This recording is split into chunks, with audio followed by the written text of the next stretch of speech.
Hey, what's up, everybody? It's me, Dr. Cortez, chiming in, trying to be in contact with you through video and provide some instructions, right, for the rest of the semester and your final research paper.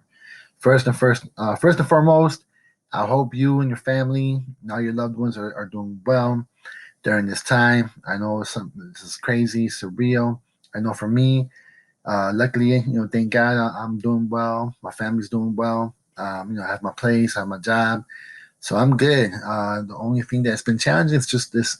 This is psychologically it's just something that's just something else, and I really need to take my time last week to get through this, just because it's something that we've never had to face before. So again, just sending y'all blessings, positive vibes to get through this.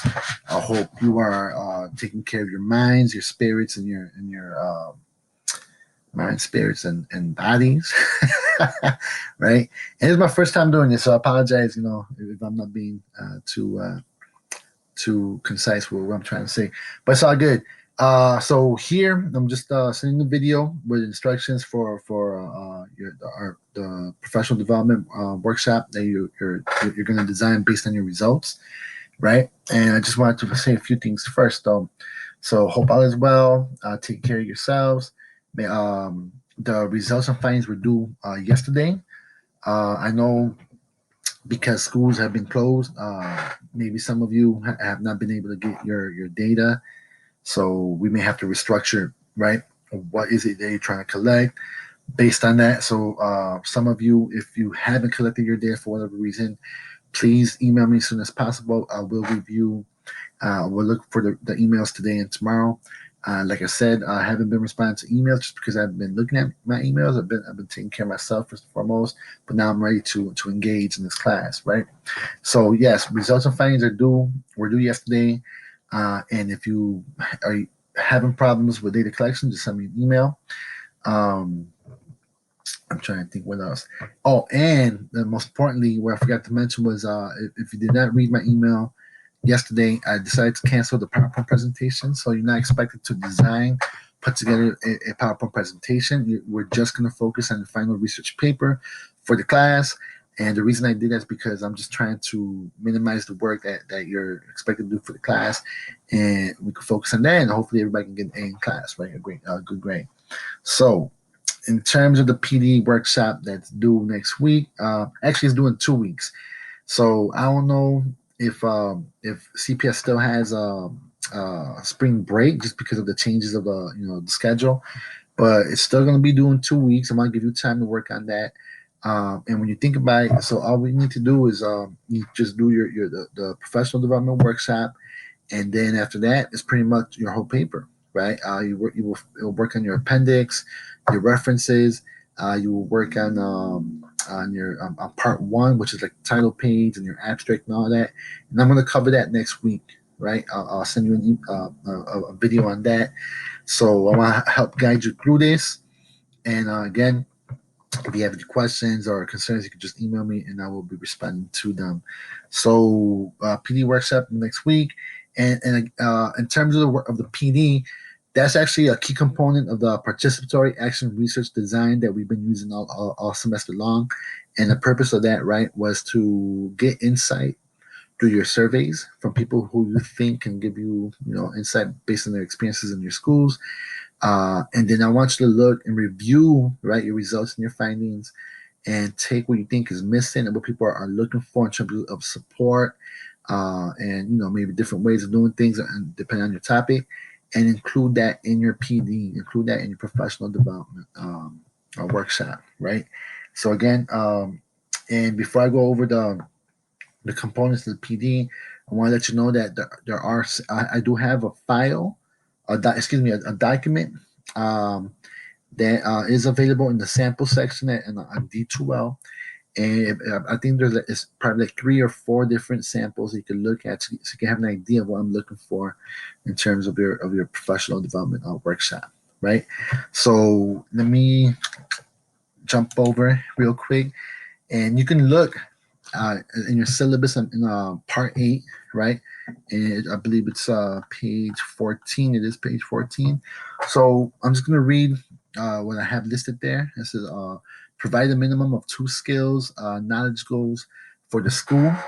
So in terms of putting together your professional development workshop design, what are 2 skills or knowledge that you think the school should gain, right, from your workshop? So in terms of your goals, right?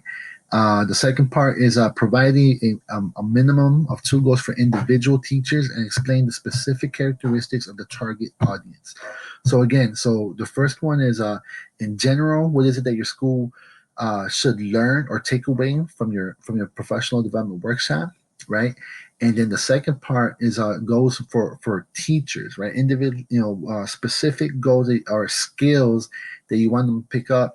And if it's not teachers, if it's parents or administrators, make sure you're specific about that, right? So that's the second part. Part 3 is provide a minimum of 1 concrete suggestion for modification in curriculum to help address concerns related to the research problem and results. So again, what is it that you would like to suggest that teachers could do in the classroom to address the topic or the concern that you addressed in your paper, right? And again, all of this is subjective. This is you just being creative and innovative with this approach. So there's not a wrong or right way in doing this. And you could take a look at the samples, right, to see what I'm looking for, so to give you an idea of what you can write for your PD design.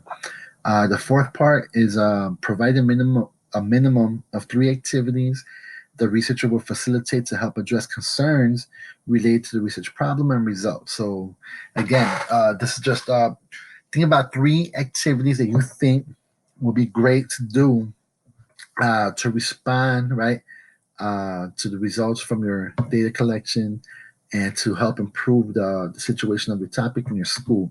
This could be a presentation, right? It could be a group exercise. It could be a video. It could be a demonstration.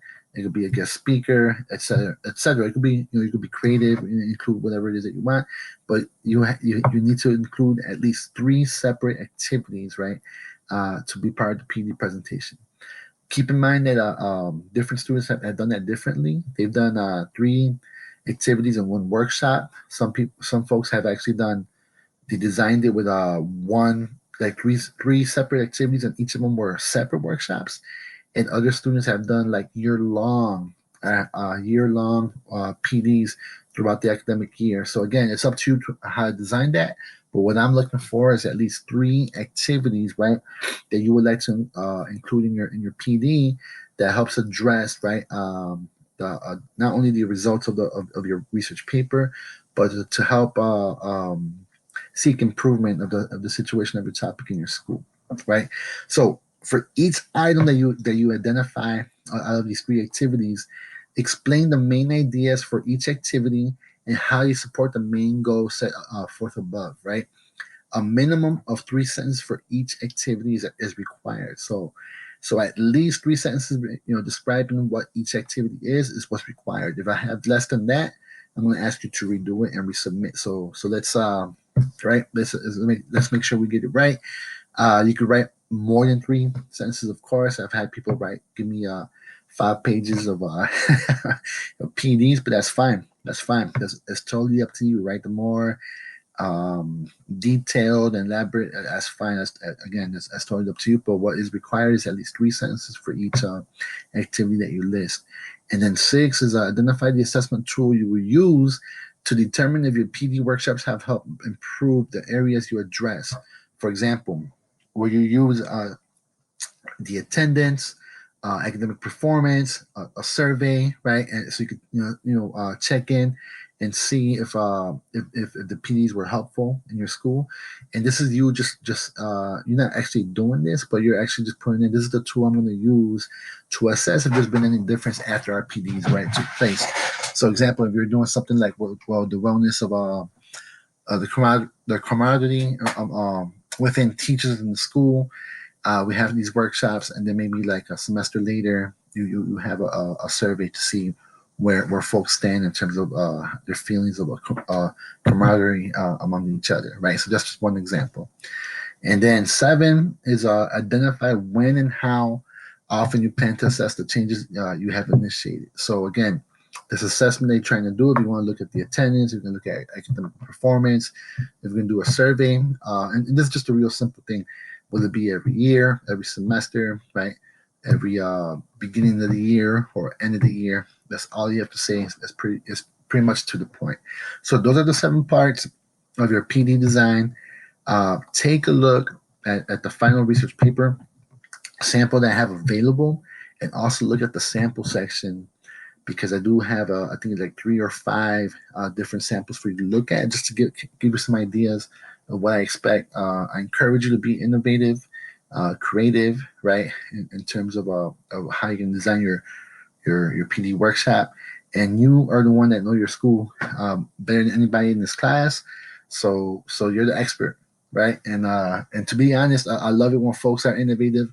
I take a look at it, and again, I encourage you strongly to do something that's creative and fun and impactful, right? So let me just wrap it up real quick. Um, the I did send you yesterday, or actually a few days ago, I did send you a new timeline for our syllabus, right? And in 2 weeks we had the PDs our workshops are due. The following week, on April 20th, we had the final paper is due, right? And shoot to finish on that day, so I can give you feedback, and so you can polish it up, and so everybody can have A's, right? The last day of class is the following week, but we don't have class, right? But in terms of our schedule, and this gives me time to look at the papers, to give you your grades and all that, and that's April 27th. So let's shoot to finish your papers April 20th. And I know things come up. I know people are busy, so the last day is April 27th, right? In terms of for you to submit your final paper for me to review and grade, right? So if you give it to me beforehand, that gives me time to give feedback. And if you don't give it to me before April 27th, then I'm just going to grade what you give me. So it's to your benefit for you to submit it before April 20 on April 20th, actually, right? So make sure you submit it April 20th. I will review it. If you submit it afterwards, I may look at it, but for sure, if you do not submit it before April 27th, then I know I won't not take a look at it, because I got my own time in terms of what I gotta do. Cool. All right. I will send you another video next week talking about the appendix, part 1, and other small details to polish up your paper. And that's pretty much it, right? So again, I hope all of you are doing well. I hope this made sense. It's my first time doing this, so I do apologize. But I guess we're gonna have to get used to this, right? And I'm sure I'll get better as we move along.